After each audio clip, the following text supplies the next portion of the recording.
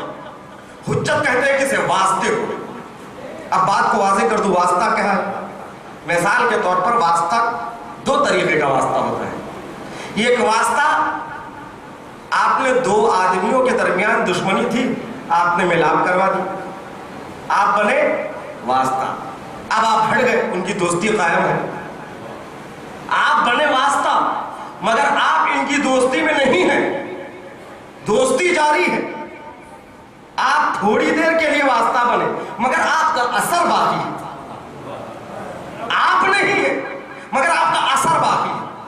اور دوسرا واسطہ ایسا ہے کہ جب تک ہے, یہ لائٹ ہے, یہ روشنی ہے, یہ اس لائٹ اور روشنی میں واسطہ جو ہے, جو کرنٹ ہے, لیکن ایسا واسطہ ہے اس روشنی کے لیے, جب تک یہ کرنٹ ہے تب تک یہ واسطہ ہے, یعنی یہ روشنی ہے. یعنی ایک لمحے کے لیے بھی کرنٹ چل جائے تو روشنی ختم. دو واسطے ہیں. یعنی ایک واسطہ وہ ہے جو آیا اور گیا, اثر باقی ہے. ایک واسطہ وہ ہے جن کا آخری وقت تک باقی رہنا ضروری ہے. دو طرح کے واسطے ہیں. اب سوال یہ ہے کہ اہل بیت کیسا واسطہ ہے؟ اہل بیت واسطہ ہے نا, واسطہ کرم ہے, واسطہ رحمت ہے, واسطہ نعمت ہے. ان کے واسطے سے کائنات ہے, ان کے وجہ سے یہ زمین ہے. یہ واسطہ ہے اہل بیت, مگر کیسا واسطہ ہے؟ اس کو سمجھنے کے لیے ذرا عرفا کی زبان میں سمجھانے کی ضرورت ہے. عرفا کہتے ہیں لا تکرار فی التجلی, تجلی میں تکرار نہیں ہے.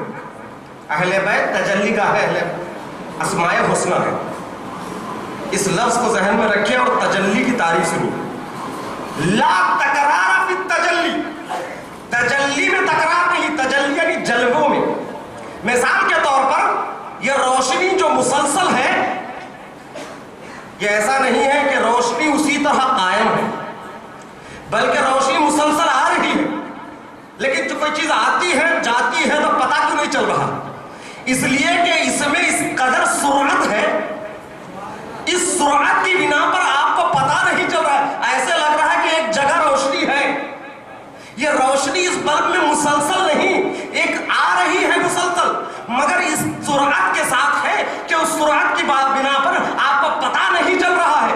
تو کائنات کے لیے کہا گیا لا تکرار فی التجلی. کوئی چیز تجلی کرتی ہے, متجلی ہوتی ہے, تو تجلی میں تکرار نہیں, تسلسل ہوتا ہے.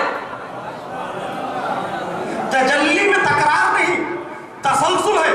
اور یاد رکھو یہ کائنات ہر لمحہ ختم ہوتی ہے, اور ہر لمحہ اس کو لباس وجود ملتا ہے. ہر لمحہ کائنات ختم ہوتی ہے, اس لیے کہ کائنات حادث ہے. خدا قدیم ہے. حادث کا مطلب یہ ہے کہ حدوث زمانے سے ہمیشہ ختم ہوتا رہتا ہے.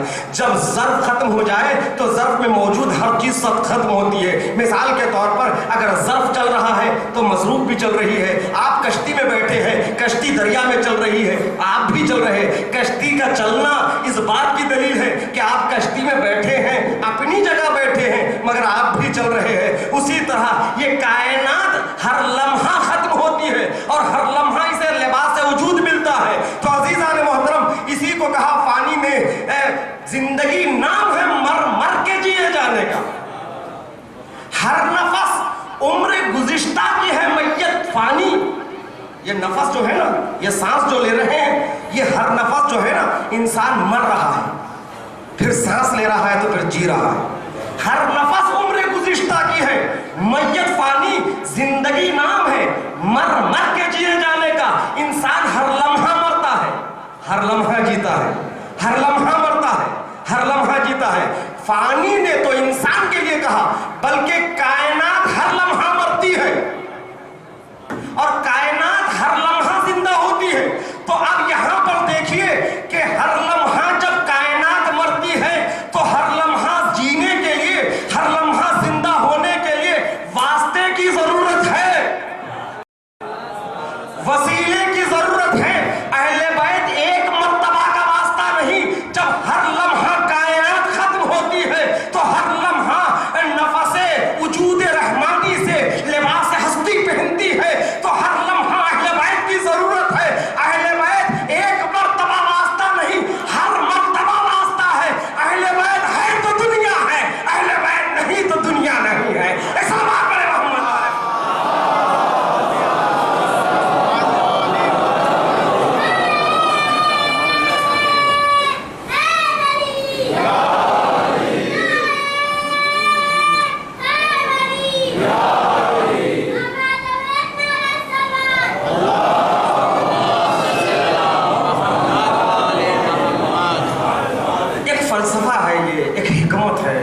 جس کو میں نے بہت آسان الفاظ میں آپ کے سامنے رکھ دیا، یعنی اہل بیت کی ضرورت ہر لمحہ ہے۔ حجت کے بغیر دنیا باقی نہیں رہ سکتی۔ پروردگار عالم نے انہیں حجت قرار دیا ہے، یہ نہ ہوتے تو کائنات نہیں ہوتی۔ ہر زمانے میں ایک حجت کا ہونا ضروری ہے۔ لولا الحجہ لسقطت الارض والسماء، اگر ایک لمحے کے لیے بھی حجت نہ ہو تو ایک کائنات ختم ہو جائے۔ کتنا احسان ہے اہل بیت کا ہم پر، ہماری گردنوں پر، ہم اس کا احساس نہیں کر سکتے۔ اسی لیے کسی شاعر نے کہا، زمانہ حجت حق سے کبھی خالی نہیں ہوتا، زمانہ حجت حق سے کبھی خالی نہیں ہوتا، زمانہ حجت حق سے کبھی خالی نہیں ہوتا۔ ادھر گھوڑے سے سرور گرے، اٹھے سجاد بستر سے، گرے گھوڑے سے شبیر، اٹھے سجاد بستر سے۔ عزیزان محترم، امام حسین کے بعد سید سجاد ہے، گرے شبیر گھوڑے سے، اٹھے سجاد بستر سے۔ زمانہ حجت حق سے کبھی خالی نہیں ہوتا، گرے شبیر گھوڑے سے، اٹھے سجاد بستر سے۔ سید سجاد امام حسین کے بعد حجت خدا ہے، اور آج سید سجاد کی شب شہادت ہے۔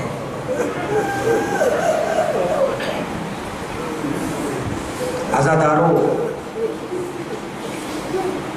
آنسو بہائیے، روئیے اسے جس نے 35 سال اپنے باپ کو رویا۔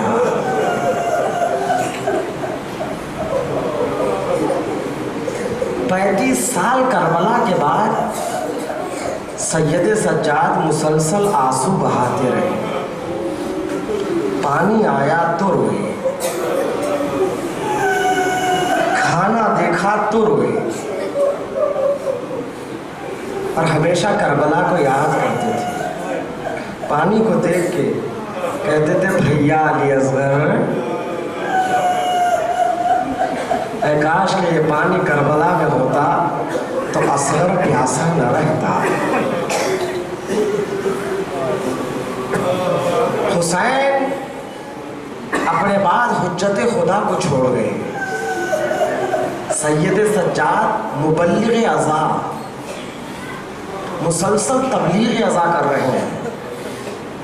بازار میں جاتے تو امام سجاد کو دیکھ کر قصاب اپنے دکانوں پر پردہ ڈال دیتے تھے۔